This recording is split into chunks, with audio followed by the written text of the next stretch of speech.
우리가 계속해서 함께 지어져 가는 교회로 끝까지 주님 앞에 주님이 기뻐하시는 주님의 몸된 교회로 세워지기 위해서 주님이 가장 기뻐하셨던 위대한 왕국을 다스리고 통치했던 다윗의 신앙을 우리가 함께 살펴보고 있습니다. 오늘 함께 살펴보기를 원하는 시편 57편 역시 다윗이 지은 시 중에 하나입니다. 이 시편 57편은 구약 성경의 사무엘상 22장과 24장을 배경으로 하고 있습니다. 블레셋 땅 역시 안전하지 못하다는 것을 확인한 다윗은 그곳을 떠나서 이제 아둘람 굴로 도망하여 숨게 됩니다. 사울 왕과의 숨바꼭질이 다시 시작되어진 것입니다. 쫓기고 더 이상 피할 곳이 없어서 마지막으로 피했던 곳이 블레셋 가드 땅임을 생각하면 아둘람 굴에서 사울의 위협을 피하기는 정말 쉽지 않았을 것입니다.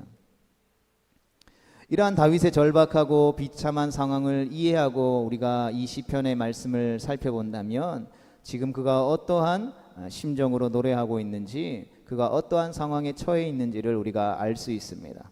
그것을 잘 보여주는 말씀이 본문 3절과 4절 그리고 6절 말씀입니다. 우리 차례대로 함께 말씀을 읽어보겠습니다. 시작. 그가 하늘에서 보내사 나를 삼키려는 자의 비방에서 나를 구원하실지라. 셀라. 하나님이 그의 인자와 진리를 보내시리로다. 내 영혼이 사자들 가운데에서 살며 내가 불사르는 자들 중에 누웠으니 곧 사람의 아들들 중에라. 그들의 이는 창과 화살이요 그들의 혀는 날카로운 칼 같도다. 그들이 내 걸음을 막으려고 그물을 준비하였으니 내 영혼이 억울하도다. 그들이 내 앞에 웅덩이를 팠으나 자기들이 그 중에 빠졌도다. 셀라. 아멘.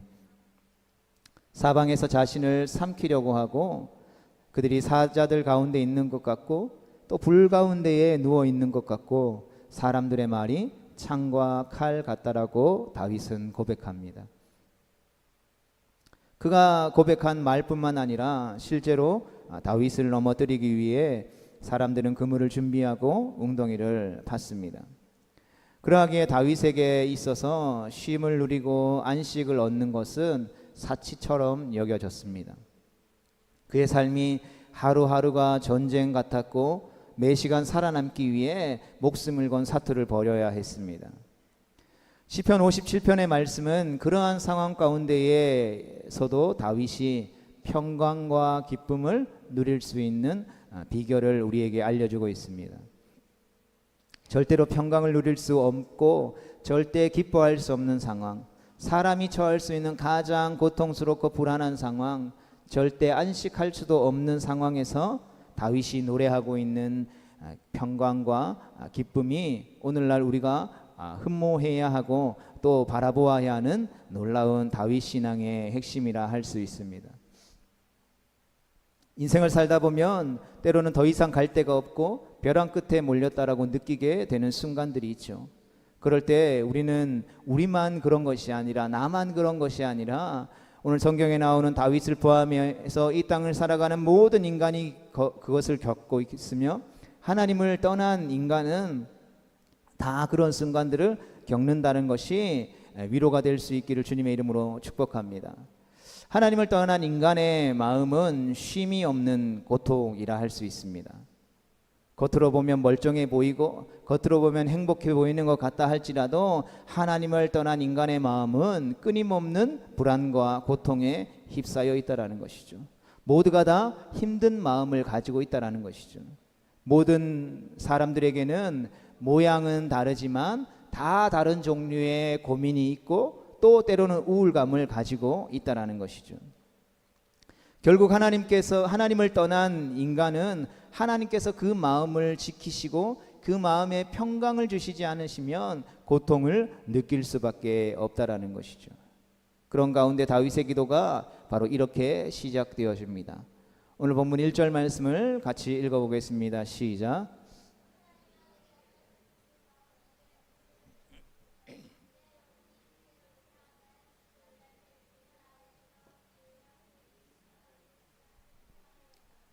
아멘. 시편 57편도 앞에서 우리가 지난 두 주간에 살펴본 시편 16편과 또 시편 56편과 동일하게 시작하고 있죠. 그것은 바로 내가 여호와 하나님 앞에 피한다라는 것입니다. 다윗이 가지고 있었던 영성, 믿음, 신앙의 핵심은 뭐니 해도 여호와 하나님 앞에 피하는 것이었습니다. 환난 가운데에, 삶의 어려움 가운데, 삶의 문제들 가운데, 삶의 고통 가운데 그는 여호와 하나님 앞에 피하고 여호와 하나님 한 분만을 의지했다라는 것이죠. 사실 다윗도 처음부터 완전하지는 않았습니다. 그러나 그럼에도 불구하고 다윗은 하나님 앞에 아뢰었다라는 것이죠. 즉 기도했다 이 말입니다. 시편 56편에서 다윗이 주님께 아뢰었다면 오늘 본문인 시편 57편에 와서는 다윗이 하나님 앞에 그냥 기도하는 것으로 끝나는 것이 아니라 그의 기도가 이제 부르짖는 기도로, 외치는 기도로 나아가는 것을 보게 되죠. 그리고 불안과 염려와 고통 가운데 여호와께 피하는 것으로부터 시작한 그의 기도가 점점 더 발전해 가더니 하나님을 경외하고 하나님을 경배하며 하나님을 높여드리는 예배로 변화되어져 갔다라는 것입니다. 그리고 다윗에게는 더 이상 불안과 두려움과 염려의 흔적이 느껴지지 않게 된 것이죠. 오히려 완전한 기쁨과 완전한 평강의 노래를 다윗은 부르고 있었다라는 것입니다. 저는 이것이 기도의 종착점이라고 믿습니다. 결국 우리가 하나님 앞에 올려드리는 모든 기도의 종착점은 하나님을 향한 예배로 바뀌어야 하나님께서 주시는 완전한 평강 가운데에 들어갈 수 있게 되는 것이죠. 다윗은 하나님 앞에 하나님 내게 은혜를 베푸소서, 내게 은혜를 베푸소서, 내 영혼이 주께 피하되 주의 날개 그늘 아래에서 이 재앙들이 지나가기까지 피하리이다 라고 고백합니다. 재앙의 포화가 쏟아지는 한가운데에 하루하루의 삶이 전쟁이고 매 순간순간마다 사투를 벌여야 하는 그 살떨리는 인생의 한복판에서 다윗에게 여호와 하나님이 날개 그늘이 되어 주신다라고 고백하는 것이죠. 여기서 말하고 있는 날개 그늘은 바로 참된 안식을 의미합니다. 마치 폭풍이 막 몰아치는 상황에서 어미새의 날개가 그 아기 새를 쭉 품고 있는 것처럼 폭풍과 전혀 관계없이 따뜻함과 아늑함을 느끼게 되는 것이죠. 날개 그늘 밖은 엄청난 폭풍우가 몰아치지만 어미새의 품 안에 있는 아무 염려 없고 아늑하고 추위와 비바람을 조금도 두려워하지 않는 완전한 평강을 누릴 수 있는 곳이라는 것이죠. 지금 사울을 피해서 자신을 죽이려고 하는 대적을 피해서 광야의 작은 굴 속에 숨어 있는 다윗에게 그 날개 그늘은 여호와 하나님밖에 없었다라는 것이죠. 즉 다윗에게 있어서 유일한 소망은 하나님 한 분밖에 없었다라는 것입니다. 그리고 그렇게 하나님 앞에 피하는 다윗을 하나님은 아늑하고 따뜻하게 품어주셨다라는 것이죠. 그런데 하나님 앞에 우리가 피한다라고 하는 것은 내가 의지할 만한 것들이 전부 무너진 상태를 의미하죠. 사람은 잡을 만한 지푸라기 하나라도 있으면 그것을 잡지 하나님을 의지하지 않게 되는 것입니다. 그것이 죄인의 속성이죠. 그래서 여호와 하나님 앞에 피하고 여호와의 날개 그늘 아래에서 포근함을 맛보는 사람은 모든 것이 무너진 사람이라고 할 수 있는 것입니다. 내 안에 강한 영이 무너지고 연약하고 애통해하는 영이 역사하는 사람을 말하는 것이죠. 다윗이 지금 정확히 그러한 상황이었다라는 것입니다. 어쩌면 그전에는 해볼 만한 것들이 있었는지도 모르겠습니다. 사울이 동쪽으로 치고 들어오면 서쪽으로 돌아서 북쪽으로 도망가자는 전략도 세울 수 있었고 자신에게도 자신을 믿고 따르는 사람들이 있었으니까 사울의 군대가 흩어지거나 약해지면 한번 그들과 싸워서 이겨보겠다라는 계획도 세울 수 있었을 것입니다. 하지만 지금 아둘람 굴 속에 숨어있는 다윗은 아무것도 할 수 없었습니다. 이렇게 완전히 끝났을 때에 하나님의 은혜를 간구하게 된다는 것이죠. 그리고 그때 하나님의 구원의 역사를 경험하게 되는 것입니다. 만약 우리가 지금 의지하던 힘도 때로는 세상의 생각들과 지혜들도 아무 소용이 없어졌다면, 어떠한 짓을 한다 할지라도 방법이 없다면, 사방을 우겨 싸는 그 상황 속에서 솟아날 구멍이 보이지 않는다면 하나님께 은혜를 구하고 주의 날개 그늘 아래에 거하게 해달라고 간구하게 되는 우리 모두가 되어질 수 있기를 주님의 이름으로 축복합니다. 왜 그렇습니까? 우리의 힘으로 무엇인가를 하려고 해봤자 결국 실패할 수밖에 없기 때문이라는 것이죠. 우리의 유일한 소망인 하나님께서 베풀어 주시는 은혜 아니면 아무것도 할 수 없기 때문인 것입니다. 이런 하나님 앞에 부르짖었던 다윗의 기도의 특징은 바로 부르짖음이죠. 2절 말씀 같이 보겠습니다. 시작. 내가 지존하신 하나님께 부르짖으며 곧 나를 위하여 모든 것을 이루시는 하나님께로다. 아멘. 부르짖는 기도에는 비밀이 있습니다. 그것은 바로 부르짖을 때에 하나님께서 응답하신다라는 것입니다. 예레미야 33장 2절로 3절 말씀을 우리 같이 읽어보겠습니다. 시작. 이를 행하시는 여호와, 그것을 만들며 성취하시는 여호와, 그의 이름을 여호와라 하는 이가 이와 같이 이르시도다. 너는 내게 부르짖으라. 내가 내게 응답하겠고 내가 알지 못하는 크고 은밀한 일을 내게 보이리라. 아멘. 예레미야는 부르짖을 때에 하나님께서 일을 행하시고 그 일을 만들어서 성취하신다라고 고백하고 있다라는 것이죠. 하나님은 그저 멀리서 바라보시만 하는 방관자가 아니라 바로 일을 행하시는 분이시라는 것입니다. 그리고 하나님을 향한 부르짖음은 그 하나님을 움직이게 하는 것이라는 것이죠. 그렇다면 부르짖는다라는 것은 구체적으로 무엇을 말하는 것일까요? 단지 소리를 크게 막 지르면 그것을 부르짖는 것이다라고 우리가 말할 수 있을까요? 그럴 수 있겠지만 성경이 우리에게 가르쳐주고 있고 말하고 있는 부르짖음이라고 하는 의미는 단지 그것만은 아닐 것입니다. 오늘 다윗을 통하여서 이 두 단어로 부르짖음을 표현할 수 있는데 그것은 바로 간절함과 믿음입니다. 우리 같이 읽어볼까요? 시작. 간절함과 믿음. 아멘. 사람은 인생을 살아가다가 내가 의지하거나 내가 찾고 구하고 붙잡을 수 있는 다른 옵션이 있으면 절대 하나님 앞에 부르짖어서 기도하지 않습니다. 다른 옵션이 있는 사람에게는 절대로 간절함이 묻어나올 수도 없다라는 것이죠. 그들의 기도에는 힘이 없고 조용하며 끈질기지도 절박하지도 않다라는 것입니다. 왜냐하면 하나님 외에 다른 옵션이 있다라고 생각하기 때문이죠. 그러나 반대로 다른 옵션이 없는 사람, 여호와 하나님 한 분 외에는 믿고 의지하고 붙잡을 것이 없는 사람의 기도는 다르다라는 것이죠. 그리고 그들의 기도에는 간절함이 빼어 있고 생명을 건 비장함이 있다라는 것입니다. 간절하게 기도한다라는 것은 정성을 다해서 기도한다거나 크게 기도한다라는 뜻이 아니라 하나님 외에는 다른 방법, 다른 길이 없다라는 것을 믿는다라는 것이라는 것이죠. 하나님 외에는 다른 내 인생에 붙잡고 의지하고 찾을 만한 옵션이 없다는 것을 깨달은 기도라는 것입니다. 지금 다윗의 상황이 그렇다라는 것이죠. 할 수 있는 거 다 해봤고 도망갈 수 있는 거 다 도망갔고 해볼 수 있는 작전 다 해봤는데 아무 소용이 없었다라는 것입니다.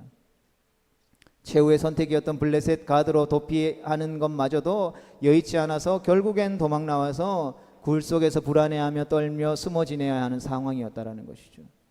그러하기에 그 굴 속에 있었던 다윗에게는 여호와 하나님 외에는 다른 옵션이 이제는 남아있지 않았다라는 것이죠.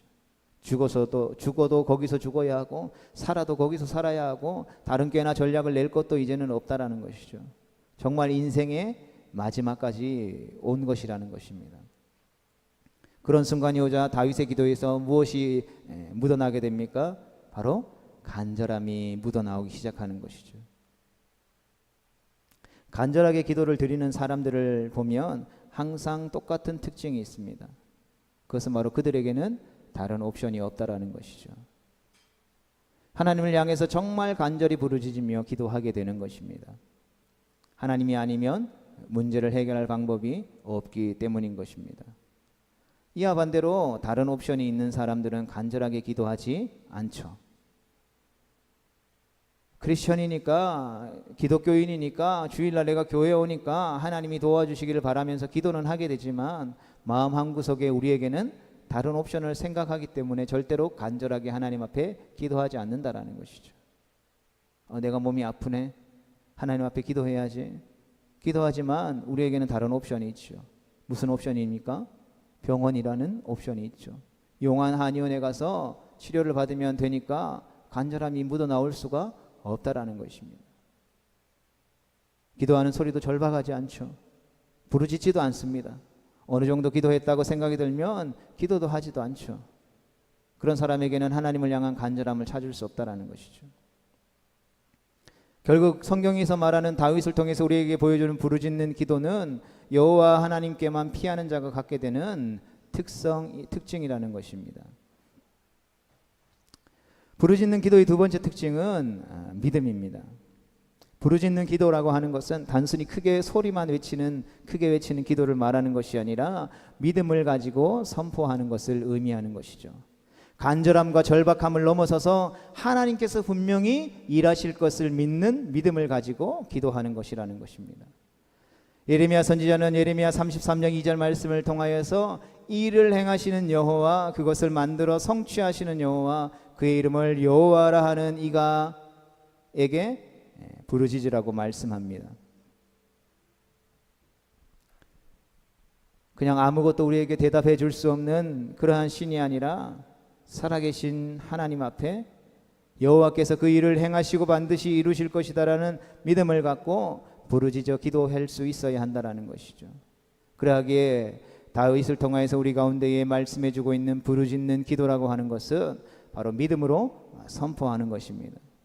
하나님께서 분명히 일하실 것을 믿는 믿음의 선포가 바로 부르짖음의 기도라는 것이죠. 믿음의 확신이 있을 때에는 우리 목소리가 단호하고 우렁차 것을 보게 되죠. 그런데 믿음이 없으면 소리가 자신이 없고 희끄무레한 것이죠. 주님이 해주시기를 원하고 기대하고 소망하지만 아니면 어쩔 수 없다라는 자세에서부터 나오게 되는 것이죠. 믿음이 없을 때 나오는 기도는 소리만 들어도 그 사람의 내면을 볼 수 있는 것입니다. 예를 들어서 믿음이 있는 사람은 예 주님 제가 그 일을 하겠습니다. 주님이 우리 가운데 말씀하실 때에, 주님께서 우리 가운데에 응답을 주실 때에 예 주님 제가 그 일을 하겠습니다 라고 확신을 가지고 기도하는데, 믿음이 없는 사람들은 주님 그 일을 하도록 주님 도와주십시오 라고 기도하는 것입니다. 그리고 이 말은 결국 무슨 뜻입니까? 결국 안 하겠다라는 뜻이죠. 주님이 하도록 도와주시면 할게요, 아니면 말고요 라는 말이 될 수밖에 없다라는 것이죠. 그러하기에 기도의 소리에는 우리의 믿음이 저절로 반영되어 있다라는 것입니다. 그래서 부르짖는 기도는 단호하죠. 아멘 주님이 일하십니다. 아멘 주님이 구원하십니다. 아멘 주님께서 우리를 긍휼히 여기십니다 라고 기도하는 것입니다. 주님 긍휼히 여겨주십시오. 긍휼히 여겨주시지 않으시면 어쩔 수 없고요. 이 기도는 아직 기도라고는 할 수 있겠지만 부르짖는 기도라고 할 수는 없는 것입니다. 소리는 클 수 있지만 믿음이 없이 단순하게 부르짖는 것은 믿음의 확신을 가지고 선포하는 것과는 엄연히 다르다라는 것이죠. 주님께서 반드시 일하시고 그것을 성취하신다라는 믿음의 담대함을 내포하고 있는 것이 바로 부르짖는 기도라는 것입니다. 다른 여지를 두지 않고 세상을 향해서, 원수를 향해서, 나의 삶의 문제들을 향해서 보아라 주님께서 분명히 이루신다라는 단호한 선포를 통한 기도가, 부르짖는 기도가 다윗을 통해, 예레미야를 통해 우리에게 보여주시는 기도의 모습이라는 것이죠. 성도 여러분, 오늘 57편의 시편의 말씀을 통해서 우리에게 말씀하고 계시는 위대한 하나님의 나라를 이 땅에 실현했던 다윗의 영성의 핵심은 바로 지존하신 하나님께 부르짖는 기도였다라는 것을 믿으시기를 축복합니다. 절박함 속에서 다윗의 생명을 걸었고 반드시 여호와께서 일하실 것을 믿었다라는 것이죠. 그리고 그때 하나님께서 응답하셨다라는 것입니다. 시편 57편 하반절의 말씀을 같이 읽어보겠습니다. 시작. 곧 나를 위하여 모든 것을 이루시는 하나님께로다. 아멘. 시편 57편에 나오는 다윗의 부르짖는 기도를 통해서 다윗은 하나님께서 나를 위해 모든 것을 이루신다라는 응답을 받게 되었다라는 것이죠. 성도 여러분, 우리의 삶은 어떻습니까? 우리의 삶에 기도하지 않아도, 의지하지 않아도 도움받고 사용할 수 있는 옵션이 많이 있으십니까? 그렇다고 생각하면 우리는 결코 하나님 앞에 다윗처럼 부르짖어 하나님의 일하심을, 하나님의 성취하심을 이 땅 가운데 실현하는 기도를 올려드릴 수 없을 것입니다. 그러나 내가 의지하고 나를 도울 수 있는 것이, 즉 인생에 다른 옵션이 없다라고 생각하고, 다윗처럼 우리도 지금 부르짖는 기도를 할 수밖에 없다라고 생각한다면, 때로는 그것이 인생의 절망이고 인생의 불행이다라고 생각할 수도 있지만 결코 그렇지 않다라고 생각합니다. 다윗처럼 오히려 그것이 우리의 삶의 소망이 되는 줄로 믿습니다. 그러하기에 하나님 외에 소망이 없고 내 인생에 다른 옵션이 없다라고 부르짖어 기도해 보는 것입니다. 우리 각자 한 사람 한 사람의 문제도, 우리 가정에 처해 있는 문제도, 우리 자녀들의 문제도, 때로는 육신의 연약함과 질병의 문제도, 교회 안에 주어진 그 문제들도, 나아가 혼란스러운 이 나라와 이 민족을 향한 문제도 우리에게는 하나님 외에 소망이 없다라는 믿음으로 하나님 앞에 나아가 부르짖어 기도해 보는 것입니다. 간절함을 가지고 믿음의 확신을 가지고 하나님 앞에 기도의 자리 가운데로 나아가는 보는 것입니다. 하나님 마음에 합한 위대한 하나님의 나라를 실현했던 다윗도 암울한 상황이 주어주는 절박함 속에서 부르짖었다라는 것이죠. 다른 옵션을 생각할 수도 없는 상황, 피할 수 있을 때까지 피해보고 또 도망 다닐 수 있을 때까지 도망 다녀보았지만 뾰족한 수가 없는 이 절박한 상황이 결국 다윗으로 하여금 부르짖게 했고 하나님께 예배를 드릴 수 있게 했다라는 것입니다. 사랑하는 성도 여러분, 우리도 지금 주님 앞에 부르짖는 기도로 주님 앞에 나아갈 수 있게 되기를 주님의 이름으로 축복합니다. 우리에게 남은 것이 부르짖는 기도밖에 없게 되기를 간절히 소망합니다. 사랑하는 우리의 가족들을 구원하고 가정에 처해 있는 문제들이 해결되어지고 내 삶의 문제들이 해결되어져서 하나님의 평강과 은혜가 임하고 때로는 모든 육신의 연약함들로부터 자유함을 누리고 모든 병마와 아픔과 고통과 슬픔에서 벗어나며 우리의 자녀 후손들, 우리의 다음 세대들에게 믿음의 거룩한 유산을 물려주고 우리가 주님의 몸된 교회로 함께 지어져 가므로 이 지역 사회를 구원하는 구원의 방주의 역할을 감당함으로 이 땅에 거룩한 하나님의 나라가 임하는 길은 우리의 가진 어떤 것이 아니라 하나님밖에 의지할 것이 없음을 고백하며 간절함으로 믿음을 가지고 부르짖는 기대밖에 없다라는 것을 믿으시기를 주님의 이름으로 축복합니다. 그래서 잠자고 있는 우리의 영혼이 오늘 부르짖은 기도로 말미암아 우리가 다윗의 이후의 삶을 알잖아요. 그 아들람굴에서 간절하게 부르짖는 기도를 통하여서 하나님은 그를 구원하셨고 그를 위대한 다윗 왕국의 왕으로 세워주셨다라는 것입니다.